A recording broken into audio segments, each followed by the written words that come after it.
sehat. Selamat datang di Tanya Shinsekin.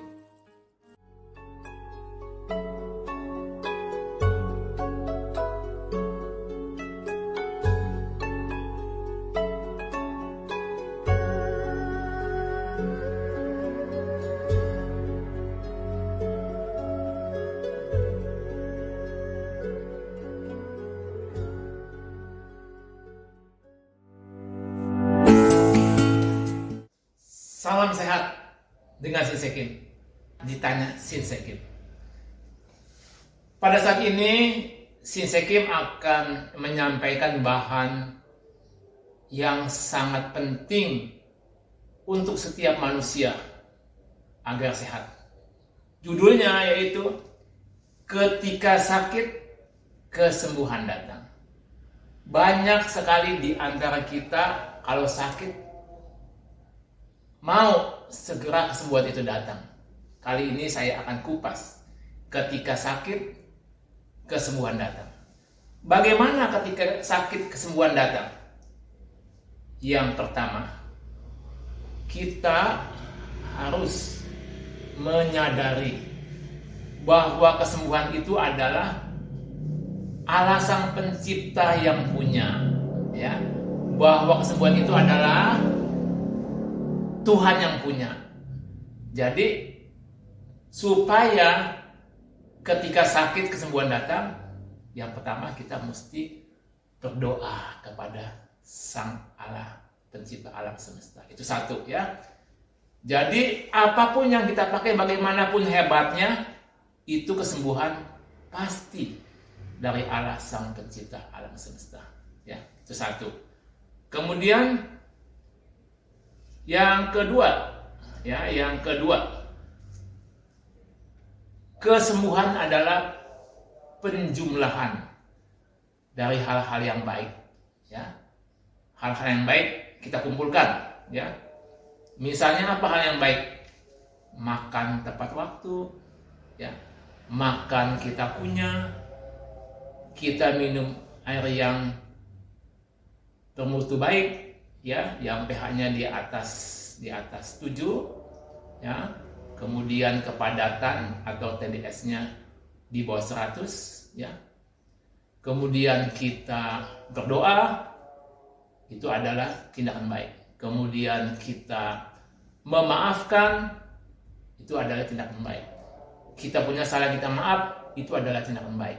Jadi segala sesuatu yang baik kita kumpulin, itu akan mendatangkan kesembuhan, ya. Kapan datangnya? Ya, kesembuhan Tuhan yang punya, kita tunggu aja. Ya, pasti kalau kita melakukan yang baik-baik, ya, baik kepada siapa? Kepada tubuh kita, kepada sesama kita, dan yang utama kepada Allah Sang Pencipta. Kalau kepada Allah Sang Pencipta kita baik itu apa sih? Apa yang Dia katakan kita ikuti. Ya, apa yang Dia katakan kita ikuti. Nah, misalnya dibilang, jangan engkau membalas kejahatan dengan kejahatan, balaslah kejahatan dengan baik, ikutin. Itu akan mempercepat kesembuhan buat kita, ya. Kemudian selanjutnya adalah kesembuhan adalah kita melakukan beberapa diagnosis atau pemeriksaan. Apa tuh diagnosis? Diagnosis adalah serangkaian pemeriksaan yang pada akhirnya kita mendapatkan kesimpulan. Ya. Kesimpulan yang bagaimana? Ya, kesimpulan yang bukan kita dapatkan gejala penyakit, tetapi adalah penyebab penyakit. Ketika kita mendapatkan penyebab penyakitnya, maka kesembuhan akan segera datang. Ya. Misalnya kita kena sakit lambung karena salah makan, ya kita nanti makannya mesti hati-hati. Kita sakit lambung disebabkan tidak mengunyah. Nah, supaya sembuh, kita kalau makan kita mengunyah halus, ya. Itu. Jadi kita mesti mencari penyebabnya, ya. Ketika kita mencari penyebabnya, maka kesembuhan akan diganti dengan kesehatan. Sakit penyakit akan diganti dengan kesehatan. Kemudian yang selanjutnya, kita mesti tahu kesembuhan adalah suatu proses. Artinya kita jangan setelah kita lakukan kita pengen simsalabim hari ini sembuh. Jadi kesembuhan adalah suatu proses, ya. Suatu proses yang kita harus jalani berdasarkan hasil diagnosis. Kalau penyakitnya ringan, penyembuhannya pasti cepat, ya. Kalau penyakitnya berat, penyembuhannya pasti lama. Kalau penyakitnya cuma satu macam, penyembuhannya cepat. Kalau penyakitnya gado-gado, penyembuhannya lama. Kalau yang sakit masih muda, kesembuhannya cepat. Kalau yang sakit sudah tua, penyembuhannya lebih lama, ya. Nah, itu kita mesti menyadari, ya. Apalagi supaya kita ketika kita sakit, ya, ketika kita sakit datang kesembuhan, ya, datang kesembuhan, ya. Selanjutnya adalah kesembuhan adalah di mana Qi dan Xie itu harus sehat, harus baik. Bagaimana Qi dan Xie itu sehat, baik? Kita mesti tahu penyimpanan Qi itu, ya. Ini nyambung yang pernah saya sampaikan pernah saya sampaikan bahan yang sebelumnya ini. Qi itu disimpan di otot. Jadi kalau Qi kita pengen banyak, ya, kita mesti besarkan otot kita, gedekan otot kita, sehingga Qi yang tersimpan menjadi lebih banyak. Ketika Qi yang disimpan menjadi lebih banyak, maka daya tahan tubuh kita menjadi lebih sehat, lebih prima, sehingga tidak mudah kita diserang oleh penyakit, ya. Kalau ngomong tentang Qi atau energi itu kita berbicara tentang daya tahan tubuh. Kemudian yang selanjutnya ada Xie atau darah. Nah, darah itu adalah yang memberikan makanan kepada tubuh kita, ya. Jadi kalau darahnya sehat, maka organ tubuh kita dari atas sampai ke bawah akan sehat karena dia mendapatkan makanan yang sehat. Bagaimana supaya Xie-nya sehat? Nyambung lagi, apa yang kita makan, apa yang kita minum harus sehat, ya. Apa yang kita makan, apa yang kita minum harus sehat. Nah, makanan apa itu yang sehat? Makanan sehat adalah yang pertama adalah tinggi lemak baik, ya, sedang protein, sedikit karbohidrat. Jadi kalau kita makan lemak baik, ya, seperti buah alpukat, ya, kelapa, ya, teman kelapa muda, ya, kelapa tua sama aja, ya. Kelapa itu adalah lemak baik. Kemudian omega 3 itu lemak baik. Minyak olive oil atau minyak zaitun yang extra virgin, ya, kita pilih yang extra virgin, itu lemak baik, ya. Nah, kemudian kacang almond itu lemak baik, dan seterusnya, ya. Kemudian kita juga ini yang kita banyakin adalah kita makan lemak baik ke tubuh kita. Ketika kita makan lemak baik ke tubuh kita, itu maka sumbatan-sumbatan di badan kita cepat atau lambat sesuai yang tadi saya katakan. Kalau pasiennya udah tua, penyakitnya sudah lama, kemudian gado-gado, itu kesembuhannya memang butuh waktu. Tapi yang sakit masih muda, penyakitnya belum lama, penyakitnya tunggal, maka kesembuhannya akan segera datang seizin Allah Sang Pencipta alam semesta, ya. Jadi kedua ini penting. Kemudian protein itu yang kita pilih adalah protein tumbuh-tumbuhan, ya. Kemudian protein ikan, ya. Kalau ikan kita pilih protein, kita pilih ikan yang hidup di laut dalam, ya. Sebab kalau ikan yang hidup di laut dalam itu tidak terkontaminasi dengan bahan-bahan pembuangan oleh limbah-limbah oleh kapal-kapal, ya banyak minyak-minyak ya dibuang, itu nanti ikannya kontaminasi, kita makan jadi bahaya. Jadi kita pilih ikan yang laut dalam, seperti salah satunya adalah ikan salmon ya. Kemudian yang ketiga adalah sedikit karbohidrat ya. Kenapa kita pilih sedikit karbohidrat? Kenapa kita pilih lemak baik banyak? Karena lemak baik itu sangat-sangat membuat tubuh kita menjadi prima sehat. Kenapa protein juga kita pilih cuma sedang jumlahnya? Karena protein itu penting. Di setiap sel tubuh kita itu harus ada protein. Ya, jadi sel kita itu sangat membutuhkan protein. Jadi kita mesti makan ya sedang. Kenapa kita pilih karbohidrat sedikit? Karena karbohidrat inilah yang banyak menimbulkan segala macam penyumbatan di tubuh kita ya. Jadi orang yang banyak makan karbohidrat ya, gulanya bisa menjadi tinggi ya. Kalau gulanya menjadi tinggi, maka darahnya tercemar dengan kotoran sehingga tubuh kita tidak mendapatkan makanan yang baik ya. Bahkan gula itu dari hasil penyelidikan para ahli, karbohidrat itu, gula itu adalah makanan utama timbulnya tumor bahkan kanker ya. Jadi kalau ada yang banyak makan karbohidrat, dia punya tumor atau kanker, maka akan bertambah hebat penyakitnya. Ketika dia pantang makan karbohidrat menjadi sedikit, banyak lemak baik dan sedang protein, maka dengan izin Tuhan tumornya atau kankernya menjadi sembuh total.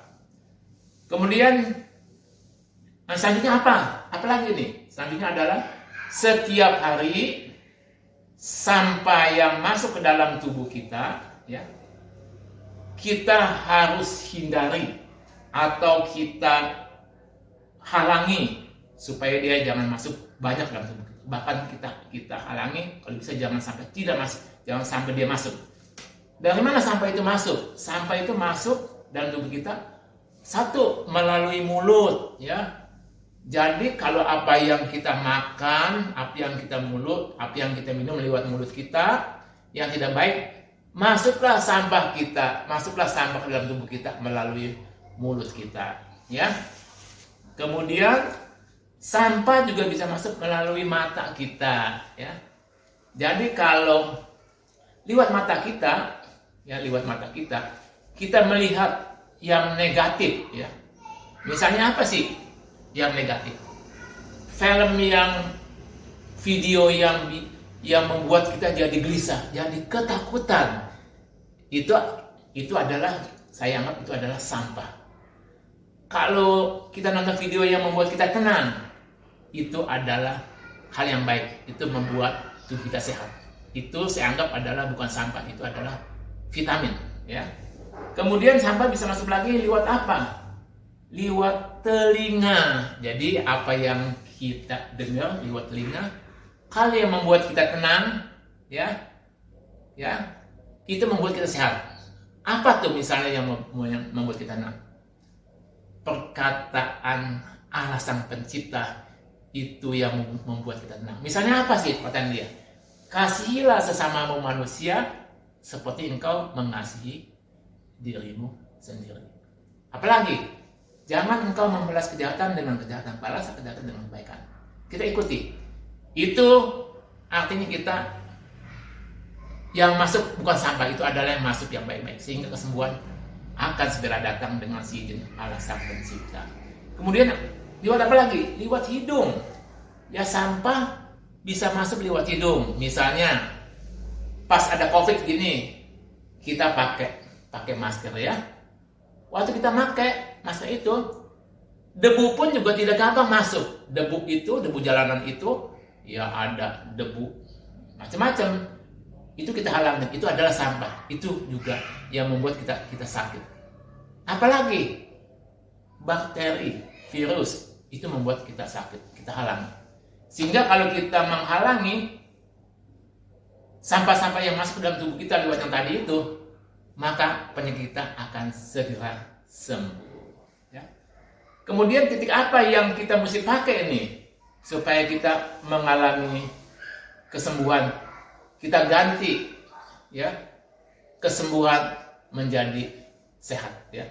Kita ganti ya, ketika kita sakit datanglah. Ketika kita sakit datanglah kesembuhan. Ketika sakit kesembuhan datang ya. Yang kelima tadi yang saya jelaskan itu kita mesti ikuti. Kemudian titiknya apa sih yang kita mesti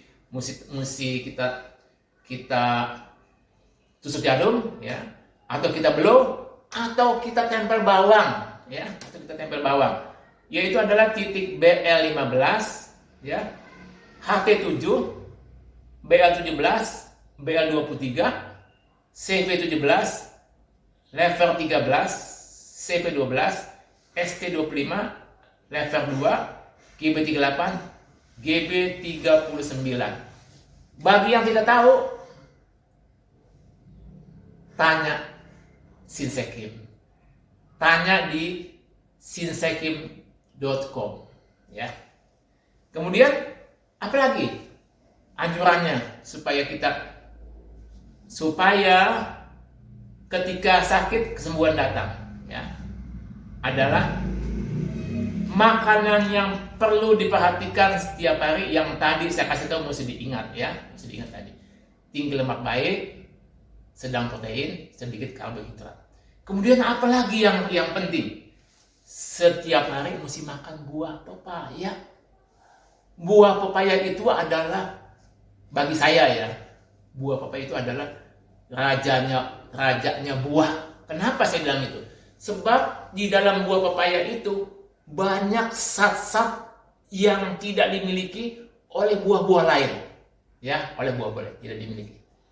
Jadi kalau kita makan buah pepaya, kalau bisa setengah pepaya yang tanggung kita makan, kita akan mendapatkan kesehatan lebih dahsyat lagi. Kenapa? Buah pepaya itu adalah buah yang bisa menjaga kesehatan lambung kita ya.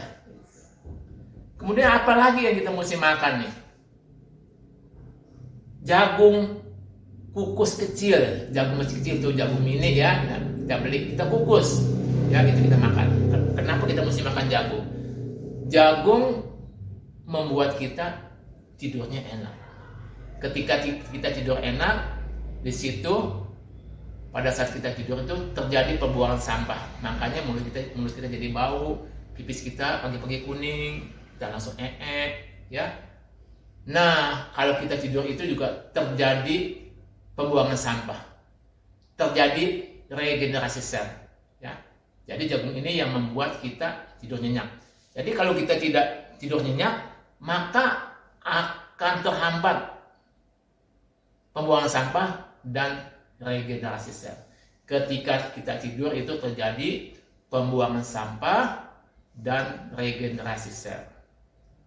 Kemudian ya, jangan lupa ya, kita latih otot kita supaya kuat ya, latih otot kita supaya penyimpanan Qi-nya banyak ya. Latih kita punya otot supaya kuat ya. Kita latih otot kita besarkan otot kita. Jangan lupa kita makan buah pepaya. Jangan lupa makan tinggi lemak baik, sedang protein, sedikit karbohidrat ya. Nah, itu yang saya bisa share saat ini ya. Semoga apa yang saya share ini boleh menjadi kebaikan bagi kita semua, menjadi kesehatan bagi keluarga kita, menjadi kesehatan bagi sesama kita. Salam sehat, Sinsekim di Tanya Sinsekim.